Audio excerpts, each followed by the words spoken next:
Good morning.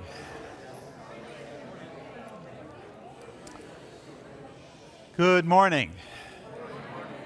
Good morning and welcome to the Unitarian Universalist Congregation of Greater Naples. My name is Tony Fisher. I am grateful to serve this congregation as its minister. Welcome to you all, whether you're here in the sanctuary, whether you're out there on the pavilion waving, great to see you out there, or whether you're online this morning watching us on Facebook Live, or even if you're picking up the recorded service a little bit later on Facebook or YouTube. No matter who you are, what you bring to this day, what you seek, your presence here enriches us all. Our diverse backgrounds and experiences blend together to create a rich tapestry that's full of strength and wholeness.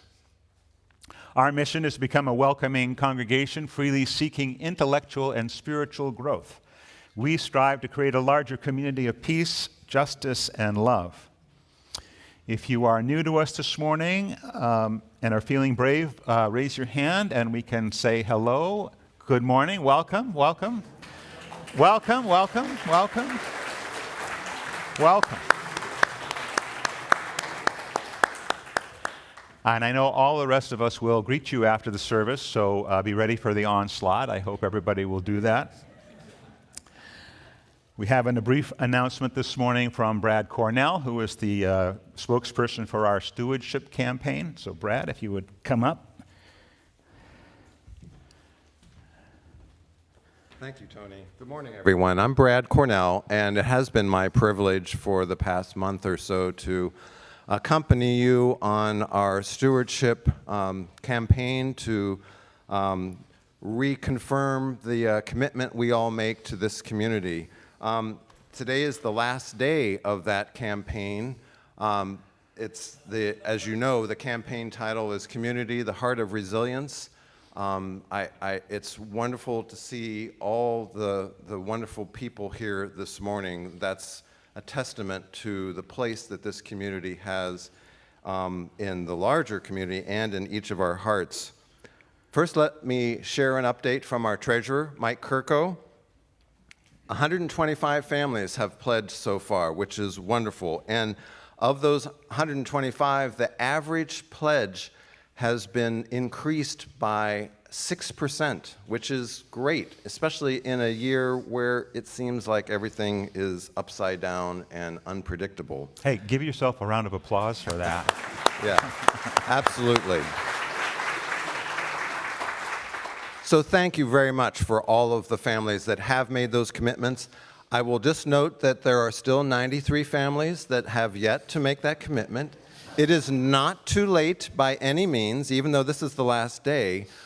You can still see Mike and Barb Kirko on the pavilion after the service. They have blank cards, which you are welcome to fill out and hand back to them. If you have your card with you today, you can put it in the offering plate, or you can email your pledge if you think of it once you get home and say, I know what I'm going to do this year, and just email it to office@uunaples.org. Any of those ways are fine. If you happen to forget, at the end of this week, we're going to be starting a little bit of a phone banking operation to remind folks that, hey, we really do need you. And let me just characterize why we need you right now, and that is that the pledges that we make are over 90% of the money that runs this place, the building, the staff, the programs, everything that we do. The budget is made based on what these pledges are, and that budget is about to be put together by the committees, the staff, the people who do things here, and most importantly, the Board of Trustees. They need to know what that level of pledging is in order to make that budget work for our community. So it reflects what we all want to do, what we show up to, what we make a commitment to help with, what we think is important in the weekly and day-to-day community that we participate in. Finally, I want to share a clear demonstration that happened recently of UUCGN's contribution to a wider community of justice and peace. And that was at the Martin Luther King Parade on Monday this past week and the gathering in Cambier Park in Naples right afterwards. I was so proud to see about 50 of 70. 70? 70. Was it 70? So people must have come out from the sides as we were marching, because I counted 50 at the beginning, and it just grew from there, which is a wonderful testimony for the participation that we have in this community. We were marching with signs and banners and bubbles and songs. You had Reverend Tony right at the front of the parade, and our music directors, Sean and Abby Allison. There were lots of our RE kids with their DRE, Stephanie St. John in the crowd. It was so heartening to see all of that demonstration. And this was, and there were a couple of cars full of UUs that were going along, and one of those was a convertible. So, I mean, there was no hiding from the UUs. We were there in a very loud presence. So that was something encouraging to me. And so I encourage each of us, please join us in shining our little light in this community of resilience to make this place more resilient. The world really, really needs this kind of community, and so do each of us. So thank you very much.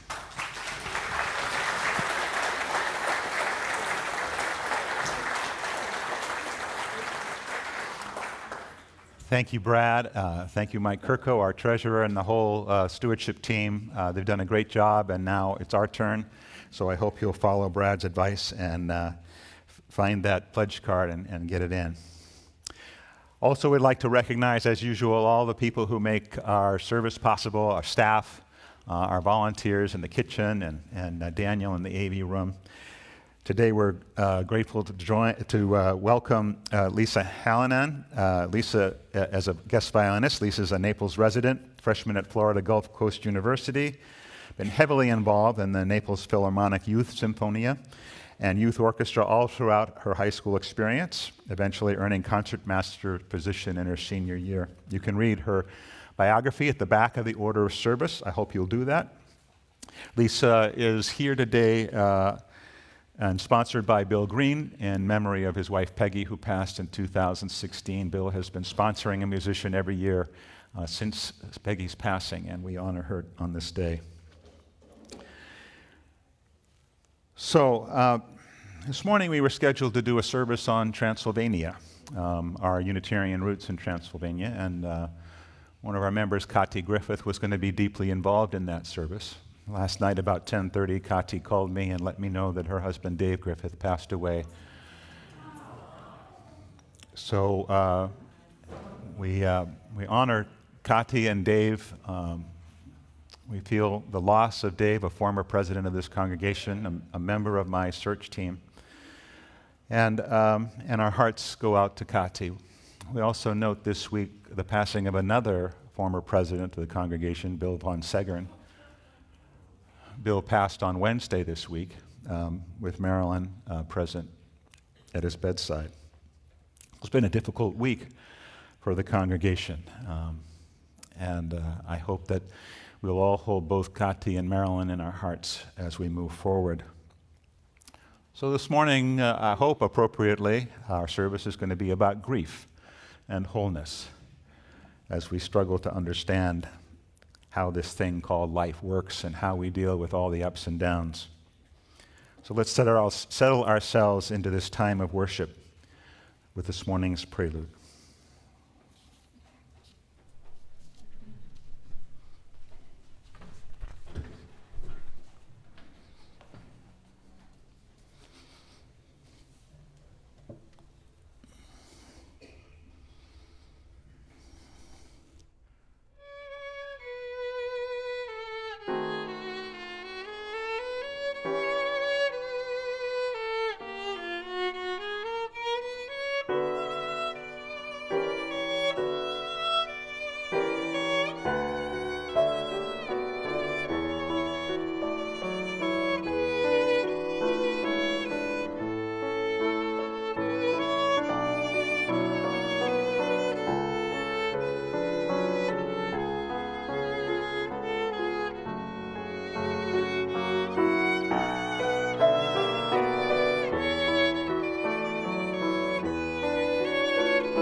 Don't leave your broken heart at the door. Bring it to the altar of life. Don't leave your anger behind. It has high standards, and the world needs your vision. Bring them with you, and your joy and your passion. Bring your loving and your courage and your conviction. Bring your need for healing and your powers to heal. There is work to do, and you have all you need to do it right here in this room. Please join me in the chalice lighting response on the screen or on your orders of service. In the light of truth, the warmth of community, and the fire of commitment, we gather this day. May the flame we now kindle be to us a symbol of the unity we seek.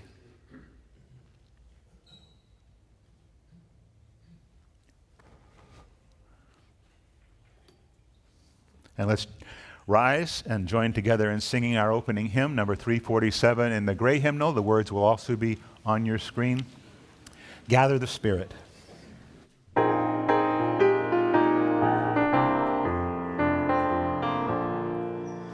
Gather the Spirit, harvest the power.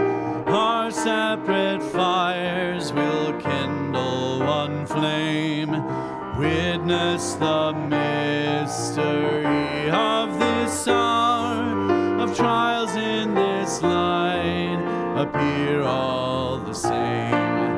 Gather in peace, gather in springs, gather in sympathy now and then. Gather in hope, compassion and strength.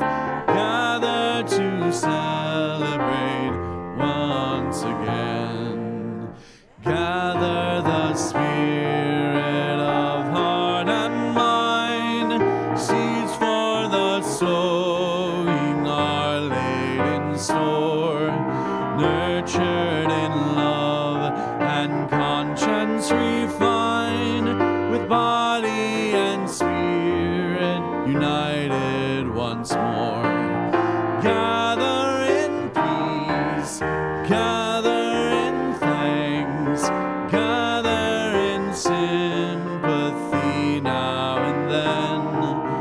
Gather in hope, compassion and strength. Gather to celebrate once again. Gather the Spirit growing in all, drawn by the moon and fed by the sun. Winter to spring and summer to fall, the chorus of life resounding as one.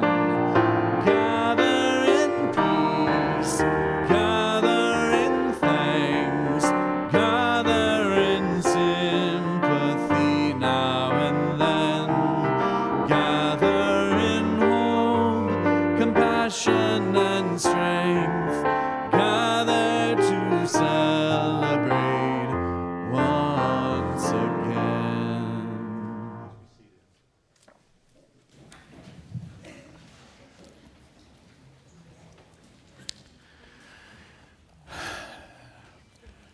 Some of you have known Dave Griffith or Bill Von Segern for a long, long time.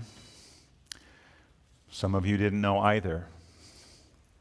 But you could hear by the responses when I announced their passing this morning that they were important, vital, caring members of this congregation. And no matter how we were affected in that moment, each of us tends to go inward and think about those who we've lost. And, as will always happen, grief touches grief. We are reminded of our own losses, our own trials.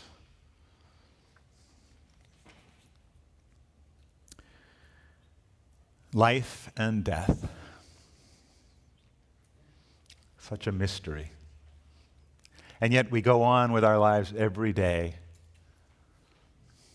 moving through all the varieties of our existence. Yet those moments of discovery, of finding out, or of being there when a loved one passes are gifts. It allows us to break open a little bit.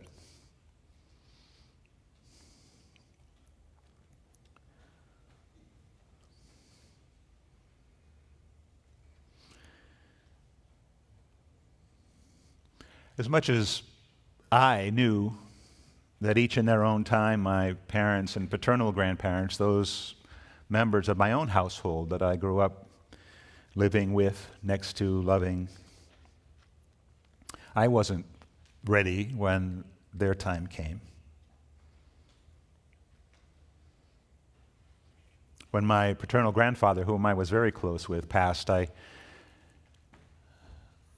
resisted actually going to visit in the hospital.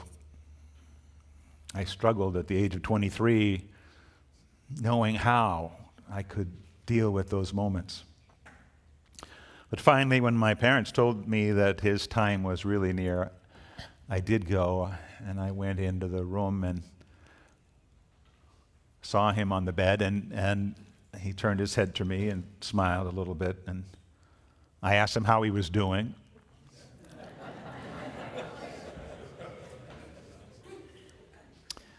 And he just smiled again, not having much strength. So I launched into telling him about my life at the moment, which wasn't all that exciting either. And not too long after that, when the nurse came in and said that visiting hours, remember visiting hours, were over, I realized I needed to do something. So I leant over him in the bed and I kissed his forehead and I told him I loved him. And the sound, like it's hard to describe, a deep chuckle or something he made, I will always remember. His face softened even further, and I knew how he had done what I came to and needed to do, both for him and myself. He had waited for all of us, one after the other, to show up, and that evening he died. I remember it being really, really hard to walk out of the door of the hospital room. He had been prepared for death for quite some time. In fact, his advice to me at one point was, don't worry about death. By the time you get to be my age, you'll be ready. But there I was the one looking for some sort of solace in that moment and not knowing where it might come from.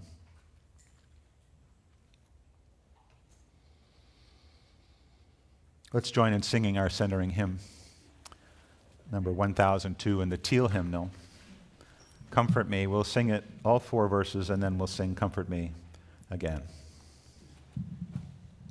Please remain seated.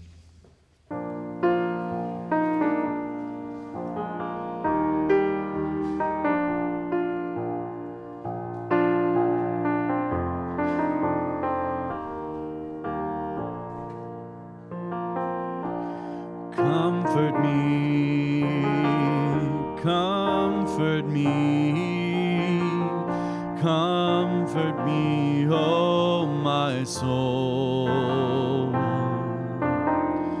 Comfort me, comfort me, comfort me, oh my soul. Sing with me, sing with me, sing with me, oh my soul. Sing with me, sing with me, sing with me, oh my soul.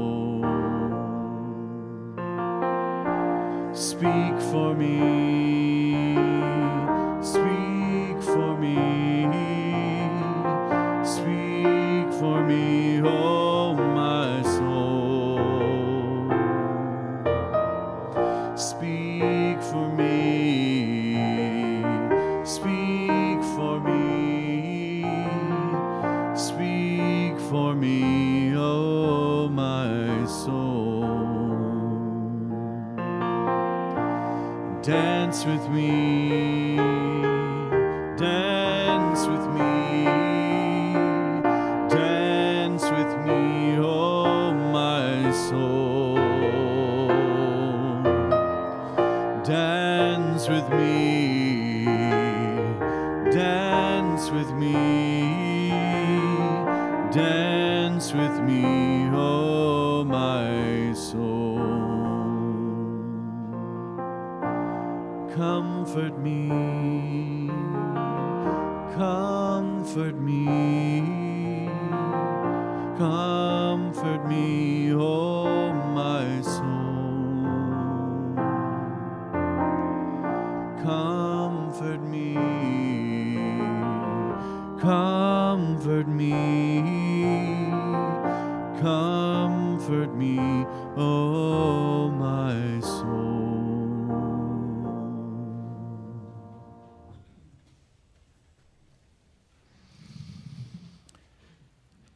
We join together amidst the tumults of our individual lives, brought together by a desire for community, to share a moment of joy or sorrow, laughter or grief.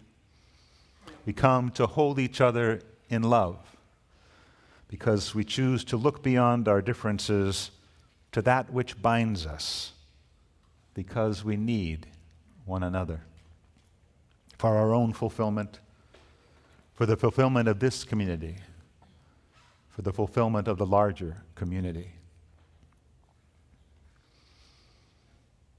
Today we hold Dave Griffith and Bill von Segern in our hearts. We think about our travelers to Tallahassee this weekend, Ann Fisher, Dina and Mike Sewell, Jane Graham, going to potentially meet our vice president and attend an action dedicated to choice and freedom. If you have a joy or a sorrow you'd like to share this morning, I have the microphone. I urge you to speak about a personal matter of joy or sorrow. If you raise your hand, I will bring you the microphone.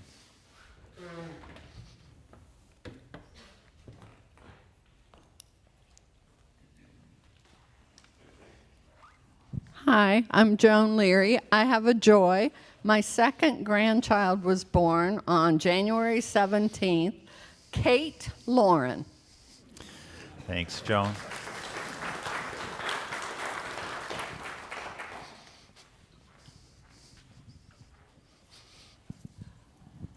Hi, I'm Patsy, and I too have a joy. I had a granddaughter born at 12:01 on Friday, and her name is Adele Gwendolyn.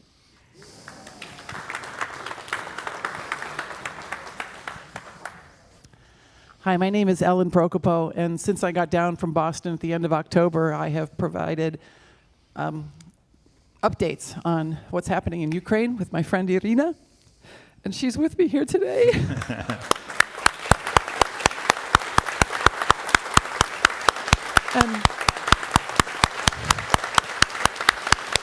And I also wanted to share the observation of her 12-year-old as we left Miami Airport. The lights are on.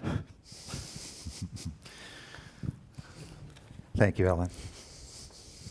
And welcome, Irina. Thank you. I had planned to wish you all 新年快乐, Happy Chinese New Year. But last night there was another gun massacre in an heavily Asian area, Monterey Park of Los Angeles, throwing us back to square one. So we don't yet know what happened there, but one fears the worst. 新年快乐. Thank you, Jim. As I wander over to the back there, I received a letter this week. Our service was going to be about Transylvania. I received a letter from Istvan Kobak, who was a minister of our partner church in Transylvania, sharing with me that they have been doing a lot of relief work with the Ukrainians who are coming across the border of Romania. Transylvania is in the north central part of Romania, and many people are fleeing across that border from Ukraine, and they are doing their best as Unitarians to aid in that cause. So you'll hear more from Istvan later. My name is Diane Rahman, and I have a joy. Last night I went to the Everglades National Park to a program called The Night Sky. For an hour, a group of us were led by their park ranger, and we just looked up at the cosmos, and it was the most healing, peaceful hour I've spent in a very long time. It was truly beautiful to reconnect with the universe. Thank you.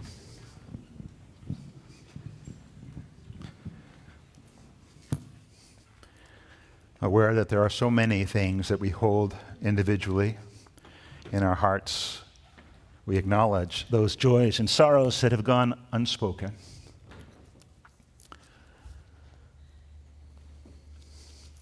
Let's join together in the spirit of meditation.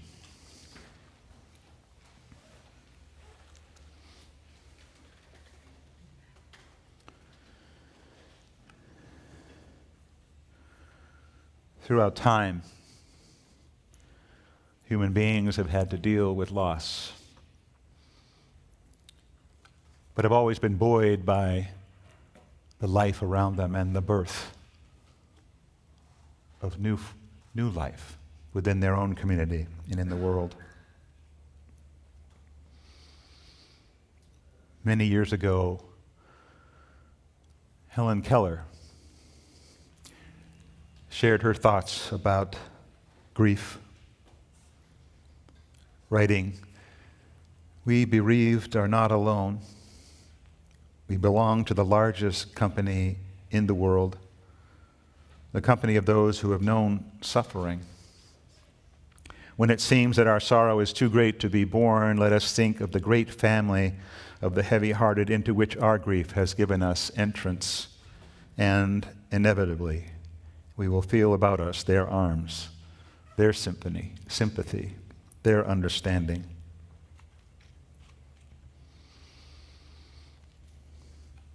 May our love for those who have gone before us be renewed and strengthened on this day and henceforth in our caring and our love for one another and for this earth, so that we may be a part of the world's hope and not its fear, its love, not its hate, and so we may know in new and deeper ways the great mystery of life that connects us all.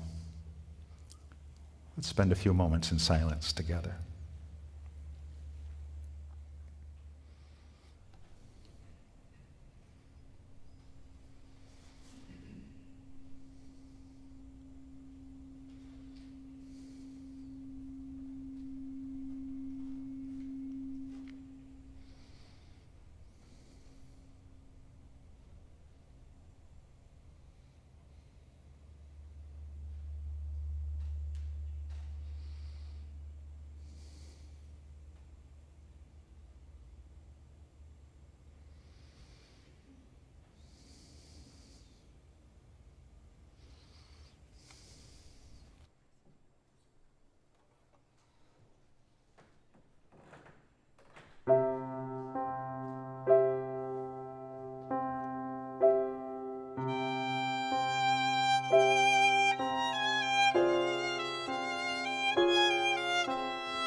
Quaker educator Parker Palmer writes these words: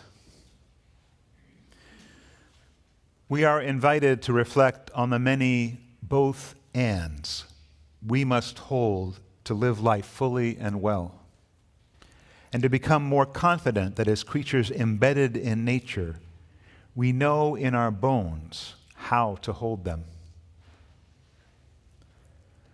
The deeper our faith, the more doubt we must endure. The deeper our hope, the more prone we are to despair. The deeper our love, the more pain its loss will bring."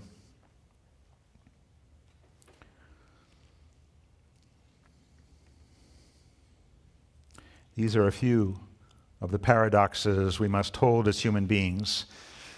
If we refuse to hold them in hopes of living without doubt, despair, and pain, we also find ourselves living without faith, hope, and love. But we are reminded that human nature, like nature itself, can hold opposites together as paradoxes, resulting in a more capacious and generous life.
Thank you. That was great.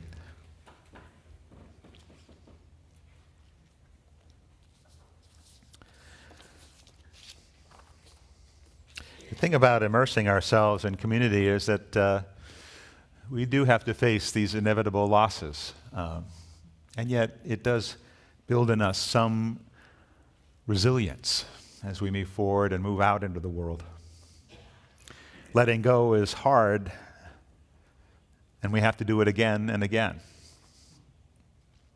No matter how much we strive, consciously or unconsciously deny the mortality of those we love, no matter how much we wish to avoid the inevitable grief, the truth remains that the longer we live, the more we need to let go. And it's not just death that we grieve. We grieve about a host of different things. We grieve when friends or family move away or when we leave them behind. We grieve when a relationship changes and we lose an intimacy we once treasured. We grieve when we have to give up a job or a role in a community that has given us satisfaction and maybe a sense of identity. We grieve the slow deterioration of function and so many other things, large and small. And we clump the resulting range of emotions together and label it grief. But grief isn't just one thing. It's made up of a complex array of emotions: numbness, emptiness, loneliness, anxiety, fear, guilt, shame, anger, all of which can lead to an overriding sense of disconnection and disassociation, and an overwhelming need to find some solace somehow, somewhere. Grief isn't rational. It's simply human. And while we do feel our losses, we also tend to be grieving things we aren't always in touch with. The loss of our childhood, which may go hand in hand with the loss of a sense of security. In the book, All Our Losses, All Our Griefs, authors Kenneth Mitchell and Herbert Anderson do a wonderful job at describing the many aspects of grief and provide an all-important caveat saying whatever is said about grief in general must be understood in light of the fact that each instance is unique. Grief is a particular response to a particular loss at a particular time of a particular relationship. The form and expression of grief is shaped by so many different factors. And while psychologists have written about that process of grief and put names to its stages, it never quite works that way. The poet Linda Pastan shared her own experience in a piece titled "The 5 Stages of Grief." Pastan writes, "The night I lost you, someone pointed me toward the 5 stages of grief. Go that way, they said. It's easy, like learning to climb stairs after the amputation. And so I climbed. Denial was first. I sat down at breakfast, carefully setting the table for 2. I passed you the toast. You sat there. I passed you the paper. You hid behind it. Anger seemed so familiar. I burned the toast. I snatched the paper and read the headlines myself. But they mentioned your departure, and so I moved on to bargaining. What could I exchange for you? The silence after storms? My typing fingers? Before I could decide, depression came puffing up. A poor relation, its suitcase tied together with string. In the suitcase were bandages for the eyes and bottle sleep. I slid all the way down the stairs, feeling nothing. And all the time, hope flashed on and off in defective neon. Hope was a signpost pointing straight in the air. Hope was my uncle's middle name. He died of it. After a year, I am still climbing through, though my feet slip on your stone face. The tree line has long been forgotten. Green is a color I have forgotten. But now I see what I am climbing towards. Acceptance. Written in capital letters, a special headline, acceptance. Its name in lights. I struggle on, waving and shouting. Below, my whole life spreads its surf, all the landscapes I've ever known or dreamed of. Below, a fish jumps, the pulse in your neck. Acceptance. I finally reach it. But something is wrong. Grief is a circular staircase. I have lost you.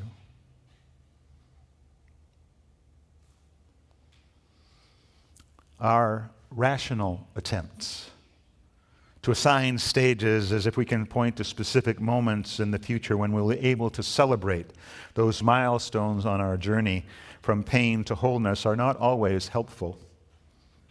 Sometimes when our real and deeply personal journeys seem to disprove the theories, we wonder and worry why we weren't able to follow the right path. In Grieving, A Beginner's Guide, Jerusha Hull McCormack writes that at some point it's important to face the pain of grief, and that as a society we have to stop thinking of pain as bad, something from which we need to protect ourselves. Pain is good, she writes. When it tells you you have to pay attention to it, when it breaks you open, making you bigger, when it connects you to the pain of others, when it forces you to look at the world differently, when it reminds you that you are alive, when it compels you to be honest, when it makes you understand that it is inevitable, when you recognize it as one of the most intensive and potentially valuable experiences of your life. In Linda Pastan's poem, there's a line that hints at this possibility of letting grief point us in a different direction. Hope, she tells us, is also a signpost along the way, urging us onward and upward. The Reverend Paul Carnes, who led our denomination 2 years before his death in 1979, called grief that uncontrived mixture of courage, affirmation, and inconsolable desolation. And so hope and courage are also components of our complex set of responses to loss, allowing us to affirm life even in the midst of our pain. And here's today's simple message. Grief is not something to be endured or suppressed. It is neither good nor bad. It is simply something to be embraced. It is one of those fully human both and experiences that Parker Palmer talks about, the juxtaposition of courage and desolation. That paradox we have to hold as human beings. Through our losses, we become whole. We wouldn't have survived long as a species if we were to hold on too long or too tightly to the things we love most. We must, as the poet Mary Oliver suggests, be able to hold what we love against our bones, knowing our life depends upon it. And when the time comes to let it go, to let it go. Thomas Merton, the Catholic writer and mystic, said that there is in all things a mystery, a mysterious unity and integrity, a hidden wholeness. It's a wholeness that can contain the extremes of our human experience, a wholeness that doesn't require us to work through the series of stages to arrive at its door. It is a wholeness that is always with us, and that we can find when we pay attention and examine with openness and honesty the full range of our emotions, from desolation to courage and from emptiness to hope. It's a blessed experience to sit with someone who is dying. Once you've come to terms with the inevitable, there is something in the weight and intimacy of those moments that pushes everything else out of thought or consideration. Something deeply sacred into which you are pulled until well after the last breath is drawn and finally released. There are these simple words I often share when leading a memorial service. All life is sacred. It's sacred in its being born. It's sacred in its living. It is sacred in its dying. I have felt that depth of connection and reflected later how wonderful it would have been to be present in our moments together during their living time, as I was in witnessing their passing. And yet, we are all human. We are all subject to the vagaries of our days and of our busy lives. We grieve our losses and the lost moments. We remember our dead, and they, in turn, point us to life. We find strategies to move forward. Poet William Blake, in his poem Auguries of Innocence, writes, "It's right it should be so. Man was made for joy and woe, and when this we rightly know, through the world we safely go. Joy and woe are woven fine, a clothing for the soul divine. Under every grief and pine runs a joy with silken twine." May it be so for all of us.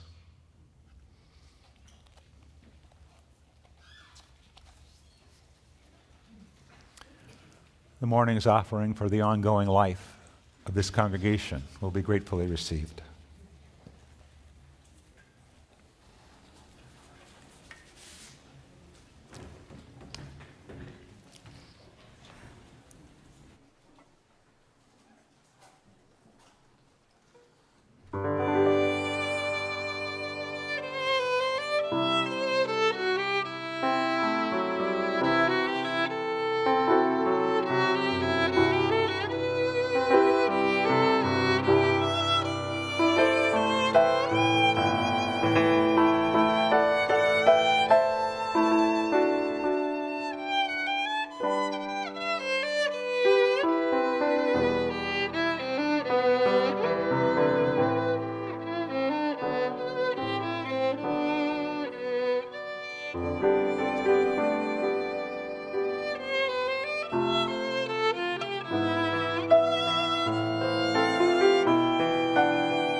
Ah, it was wonderful. Thank you. Okay, announcements. Forum today, a great forum today with Bertha Vasquez. A scientist and a science teacher walk into a classroom, and you have to come at 11:45 to find out if there's a punchline to that or not. Bertha's been down with our kids in their classrooms today, and we'll be joining the forum here at 11:45, so I hope you'll come. Wonderful Wednesday this week. I'll be finishing up the series on the practice of Unitarian Universalism. That is a part of the Wonderful Wednesday, as I said, 5:30 on Wednesday evening for Vespers, a meal, and the program. So I hope you'll be there. As Brad said, pledge cards, please. In order for us to create the budget, we need your pledges. Next Sunday, the Pavilion Concert Series begins with Brandon Robertson Quartet playing on our pavilion with a jazz group from FGCU opening for them. So it should be a great time next Sunday at 4. I hope you'll be there for that. There are tickets on sale on the pavilion afterwards. Mike and Barb Kirka will be ready out there to receive your pledge cards too. And a couple of announcements from our social justice area, the Racial Wealth Gap Learning Simulation. It's a wonderful opportunity to connect with the community without having to go anywhere. We are collaborating this with the NAACP and the League of Women Voters. This is an opportunity for them to get to know us and us to get to know them. It'll be given on February 5th, 2 weeks from today at 11:30 with lunch served. So there's signs out front. It sounds like it's a fabulous event. Please see Cheryl Dromgoole. Where's Cheryl? Cheryl's there, or Janet Hoffman, who I think is out on the pavilion after the service if you're interested to register. Also, see Sue Savage. Is Sue in the no? Or Janet Hoffman after the service if you're interested in signing the Right to Clean Water Amendment petition or are willing to help and collect signatures on those petitions. I think that's everything. One more, Ellen? Because I didn't know if Dorina would make it here or not, we did not publicize an extra forum, but she will be speaking at a previously unannounced forum next Sunday. What about PTSD when there is no P? All right, so for those of you who didn't hear, Ellen announced that her friend from Ukraine is going to be giving a forum, a wonderful surprise forum next Sunday at 11:30, talking about her experience and also some of the hurdles that refugees need to go through seeking asylum. So that will be wonderful, and thank you so much for your presence this morning and for your gift next week in advance. Now, let's rise and sing, as you're willing or able, our closing hymn, number 6 in the gray hymnal, Just as Long as I Have Breath. Words will be on the screen.